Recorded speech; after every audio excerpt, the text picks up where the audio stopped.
ছাব্বিশের বিধানসভা নির্বাচনে বাংলা ছিনিয়ে নেওয়ার লক্ষ্যে একেবারে ঝাঁপিয়ে পড়েছে গেরুয়া শিবির। দলের তারকা প্রচারক মিঠুন চক্রবর্তী তো বলেই দিয়েছিলেন, এবার বঙ্গে থাপা বসাতে না পারলে আর কখনোই হবে না।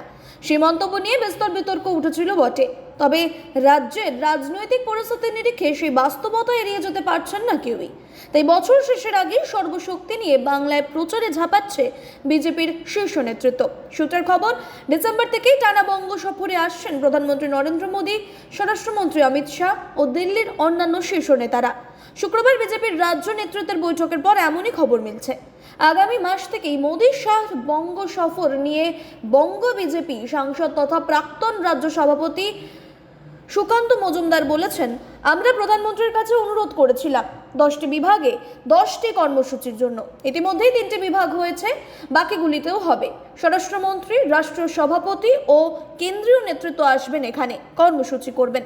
বঙ্গ বিজেপির কেন্দ্রীয় পর্যবেক্ষক সুনীল বানসাল বলেছেন, আগামী ডিসেম্বর মাস থেকেই রাজ্যের প্রতিটি কেন্দ্রে তৃণমূল সরকারের বিরুদ্ধে দুর্নীতি সহ একাধিক ইস্যুকে সামনে রেখে শুরু করতে হবে পথসভা।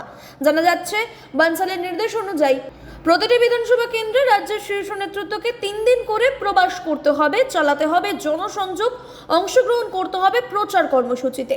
শুক্রবার বিজেপির সাংগঠনিক বৈঠকে ছিলেন সুনীল বানসাল, সুকান্ত মজুমদার, শ্রমিক ভট্টাচার্য, সুব্রত ঠাকুর, শঙ্কর ঘোষ, খগেন মুর্মু সহ বিজেপির রাজ্য নেতৃত্বের বেশিরভাগ নেতারা।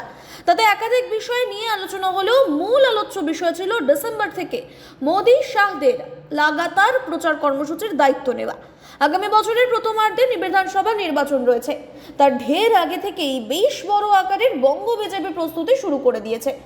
যদিও প্রতিবার ভোটের আগে দিল্লির শীর্ষ নেতৃত্বের এহেন ডেইলি প্যাসেঞ্জারিকে কটাক্ষ করছে তৃণমূল কংগ্রেস। এবার তাদের বক্তব্য, বাংলায় দুর্বল সংগঠন নিয়ে কিভাবে দিল্লির নেতাদের এনে ভোট জেতা সম্ভব।